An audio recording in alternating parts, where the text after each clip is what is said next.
জিয়াউর রহমান সাহেবের যে রাজনীতিটা সেটাকে ওইভাবে ওন করতে পারে নাই। 5 তারিখের পর থেকে যে কোনো রাজনৈতিক দলের পক্ষ থেকে যখনই কোনো বক্তব্য কিছুটা ভারতপন্থী মনে হয়েছে, জনগণ কিন্তু সেটাকে প্রত্যাখ্যান করেছে। আপনি ইভেন বিএনপির ভেতর থেকেও যদি কোনো নেতার বক্তব্যে এই ধরনের কোনো সুর আসে যেটা মানুষ ভালোভাবে নেয়নি সেই বক্তব্যগুলো, তো সেটা একটা ব্যাপার আছে। এবং আপনি 2001 থেকে 6 পর্যন্ত বিএনপির শাসনামলের 4 দলীয় জোটের শাসনামল ওই সময়টা যদি দেখেন, সেখান থেকেও কিন্তু বিএনপির ভেতরেই অনেক নেতৃবৃন্দ বিএনপির যে বাংলাদেশপন্থী রাজনীতিটা, যে জিয়াউর রহমান সাহেবের যে রাজনীতিটা, সেটাকে ওইভাবে ওন করতে পারে নাই। এবং সংস্কারপন্থী একটা ধারা বের হয়েছে, আমরা দেখেছি অনেকে আলাদাভাবে দল গঠন করেছে।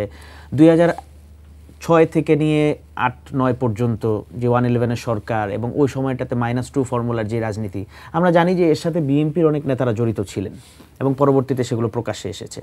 তো আমি যেই কথাটা বলতে চাচ্ছি এখানে, যে বাংলাদেশে এখন বিএনপি অবশ্যই একটা ভাইটাল রাজনৈতিক দল এবং বাংলাদেশের মানুষ মনে করে যে তারা বাংলাদেশপন্থী রাজনীতিটা করতে চায়। বিশেষ করে তারেক রহমান সাহেবের ব্যাপারে এ ধরনের একটা পজিটিভ ভাইব আছে যে তিনি আসলে জিয়াউর রহমান সাহেব যে রাজনীতিটা বাংলাদেশে করতে চেয়েছেন, বাংলাদেশপন্থী রাজনীতি, সেটা তিনি করতে চান। আমরা সেই সুধারণাটা তাদের প্রতি রাখতে চাই।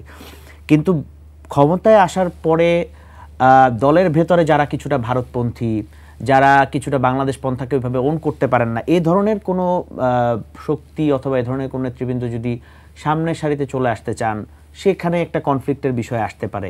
এবং বাংলাদেশের রাজনীতিতে আপনি যদি স্বাধীনতার পর থেকে দেখেন, 5 বছরের বেশি সময় ক্ষমতা ধরে রাখা এবং জনগণের দ্বারা অ্যাকাউন্টেবল কোনো সরকার তার জনপ্রিয়তা এবং তার দায়িত্বশীলতার জায়গাটা ধরে রাখা, এটা খুবই চ্যালেঞ্জিং একটা ব্যাপার।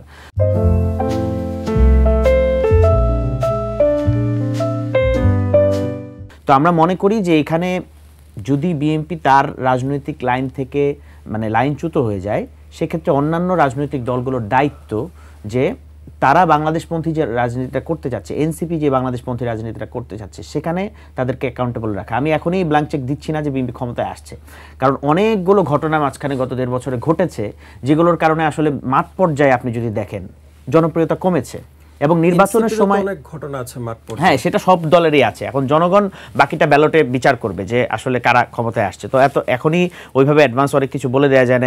91 আমরা জানি যে ক্যাবিনেট সাজিয়ে বসেছিল আওয়ামী লীগ, তো সেখানেও কিন্তু একটা ব্যতিক্রম ঘটেছে।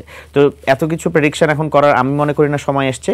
তবে বাংলাদেশে বাংলাদেশপন্থী রাজনীতিটা যারা করবে, বাংলাদেশের জনগণ তাদেরকেই গ্রহণ করবে। তবে আমি আন্তরিকতার জায়গা থেকে এই সরকারের কোনো দিকে ঘাটতি দেখছি না। আমি মনে করি যে প্রফেসর ডক্টর ইউনূস একটা জায়গায় খুব সফল, যে তিনি যে 3 এজেন্ডা নিয়ে ক্ষমতায় বসেছেন বা ওনাকে দায়িত্ব দেয়া হয়েছে, বিচার, সংস্কার এবং নির্বাচন, এবং প্রথম 2টাকে তিনি বেশ সফলভাবে প্রত্যেকটা পক্ষকে একসাথে এনে একটা জায়গায় এনে বিবাদগুলোকে একটু মিটিগেট করে উনি একটা জায়গায় নিয়ে আসার চেষ্টা করেছেন। আমরা দেখেছি বিচারের একটা দৃশ্যমান অগ্রগতি আমরা দেখেছি।